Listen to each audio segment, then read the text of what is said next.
ہمارے مدرسے کا، مدرسے میں پڑھنے والے کا، مدرسے میں پڑھانے والے کا مذاق اڑایا تھا. اسے معاشرے میں کمی قرار دینے کی کوشش کی گئی تھی. اس کے والدین کو یہ احساس دلانے کی کوشش کی گئی کہ اپنے بچے کو برباد مت کرو، مدرسے میں بھیج کر اس کے مستقبل کو تاریک مت بناؤ. اسے معاشرے کا کمزور ترین طبقہ قرار دیا گیا. اسے معاشرے کا ایک ذلت آفرین طبقہ قرار دیا گیا. سب کچھ، تمام وسائل اس پر صرف کر دیے گئے. آج کیا وجہ ہے کہ وہ کمزور ترین قوت، وہ تمہاری نظروں میں حقیر ترین قوت، وہ جس کو تم نے اپنا تمسخر بنایا تھا، وہ جس کو تم نے مذاق اڑایا تھا، وہ جس کے والدین کو تم نے تانے دیے تھے، آج کیوں وہ طبقہ امریکہ جیسی عالمی قوت کے لیے خطرہ بن گیا ہے؟ آج کیوں وہ غریب اور فقیر طبقہ پورے مغربی استعمار کے لیے خطرہ بن گیا ہے؟ تو سمجھ لو میرے نوجوانوں کہ میرے اکابر کی کمان سے جو تیر نکلا تھا، آج وہ تیر اپنے نشانے پہ لگا ہے. اور آپ کی فتح ہے کہ آج آپ کی اس فقیر نے عالمی استعمار کو چیلنج کر دیا ہے. اور دنیا جانتی ہے کہ ہماری جنگ آج یہاں کے کمزور حکمرانوں سے نہیں، بخدا آج کا حکمران ہماری نظروں میں کچھ نہیں ہے. ہم اگر آج جنگ لڑ رہے ہیں تو حق کے اس معیار کو لڑ رہے ہیں جس کے مقابلے میں دنیا کا باطل اپنے فرد کامل کے ساتھ امریکہ کی صورت میں نظر آ رہا ہے. نعرہ تکبیر!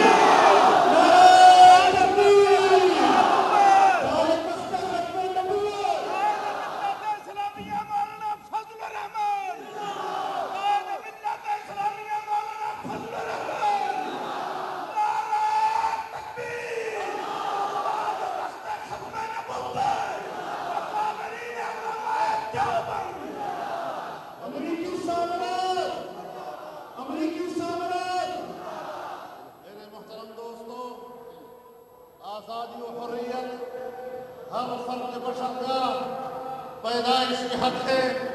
حضرت عمر رضی اللہ تعالیٰ عنہ نے آزادی کے حق کا برملا اعلان کرتے ہوئے اپنے گورنروں کو حکم دے دیا تھا: وَاسْتَعْبَدْتُمُ النَّاسَ وَقَدْ وَلَدَتْهُمْ أُمَّهَاتُهُمْ أَحْرَارًا.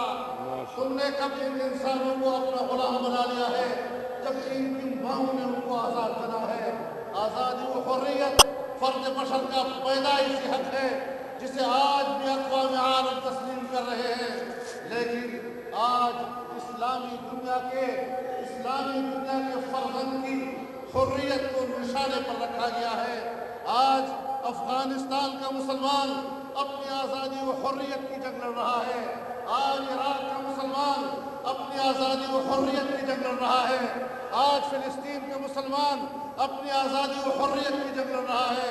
آج کشمیر کا مسلمان اپنی آزادی و حریت کی جنگ لڑ رہا ہے. کوئی دنیا کی طاقت مسلمانوں کو اس کے آزادی کے حق سے محروم نہیں کر سکتی اور نہ ہی طاقت کا استعمال اس کے حریت کی طرف چلنے والے سفر کا راستہ روک سکتی ہے. نعرہ تکبیر! نعرہ تکبیر! تاج تخت و ختم نبوت! علماء قوم! میرے محترم دوستو، پاکستان میں جمعیت علماء اسلام اور متحدہ مجلس عمل کی نمائندگی کرتے ہوئے آپ سب جانتے ہیں ہم ایک غیر مسلح جدوجہد میں یقین رکھتے ہیں. آپ سب جانتے ہیں ہم آئین کے دائرے میں رہتے ہوئے، قانون کے دائرے میں رہتے ہوئے جدوجہد میں یقین رکھتے ہیں. لیکن اس کے باوجود ایک سوال زندہ ہے. اس کے باوجود ایک سوال کو زندہ رکھا گیا ہے کہ عسکریت جرم ہے. میں بھی کہتا ہوں عسکریت نہیں ہونی چاہیے. میں بھی سوچتا ہوں مثبت راستوں سے اپنی جدوجہد کی طرف سفر جاری رکھنا چاہیے. لیکن اگر عالمی قوت یا کوئی بھی ملک اپنی ریاستی طاقت کی بنیاد پر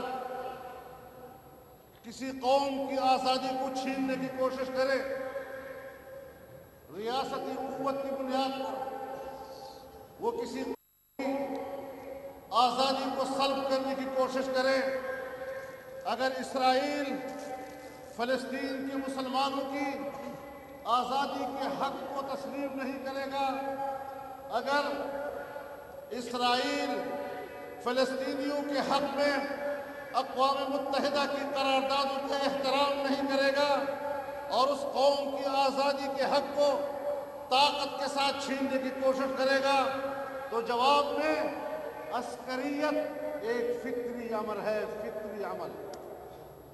بالکل صحیح۔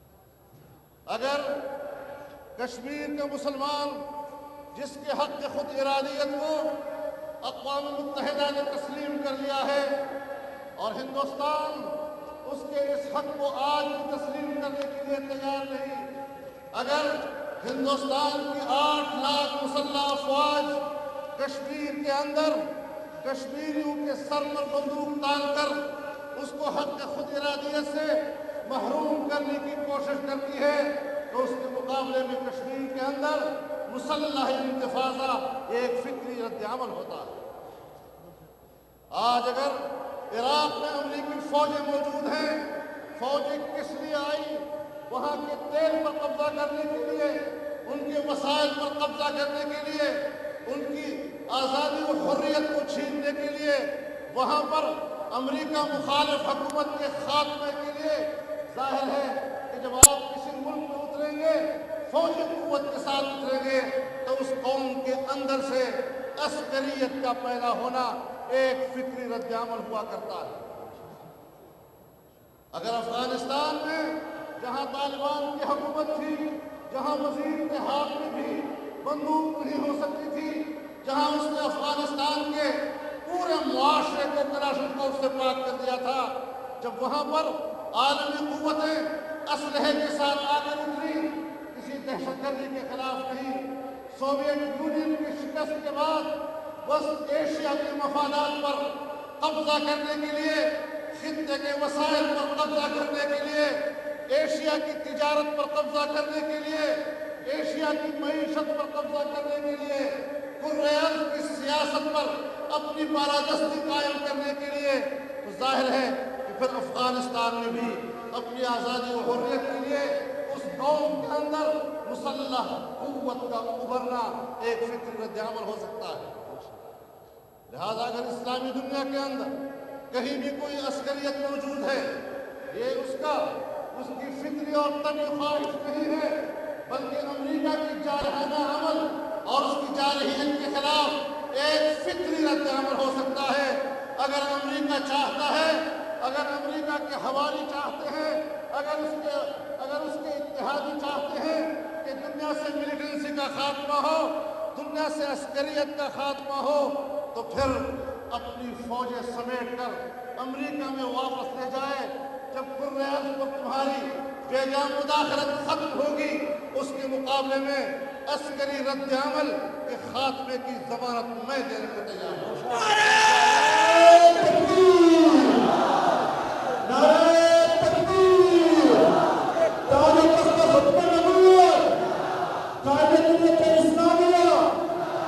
میرے محترم دوستو، ہم نے 2001 میں کہا تھا کہ جس راستے پر آپ چل پڑے ہیں یہ تباہی و بربادی کا راستہ ہے، یہ پاکستان کو مشکلات میں الجھانے کا راستہ ہے، یہ پاکستان کی آزادی و حریت کا راستہ نہیں۔ سب سے پہلے پاکستان کا نعرہ لگایا گیا اس خیال سے کہ شاید اس طرح ہم اپنے آپ کو پاکستان کا وفادار ثابت کر دیں گے، لیکن ہم نے کہا تھا کہ سب سے پہلے پاکستان کی بات یہ پاکستان کی خیر خواہی میں نہیں، پاکستان کی وفاداری میں نہیں لگایا جا رہا، بلکہ امریکہ کی وفاداری اور اس کے مفادات کے ساتھ اپنی وفاداری کے لیے سب سے پہلے پاکستان کو نشانے پر رکھنا، یہی در حقیقت تمہاری پالیسی ہے۔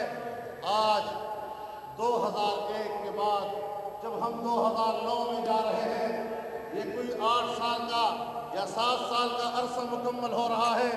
پچھلے سال جب فروری میں الیکشن ہوئے، نئی حکومتیں آئی، وفاق میں نئی حکومتیں بنی، صوبے میں نئی حکومتیں بنی، تو یہاں پر صوبہ سرحد میں جب عوامی نیشنل پارٹی کی حکومت بنی اور اس نے کہا کہ ہم مذاکرات کے ذریعے معاملات کو طے کرنا چاہتے ہیں، ہم نے حزب اختلاف میں بیٹھ کر ان کے ساتھ تعاون کرنے کا اعلان کر دیا۔ آئے مذاکرات ہی مسئلے کا حل ہے۔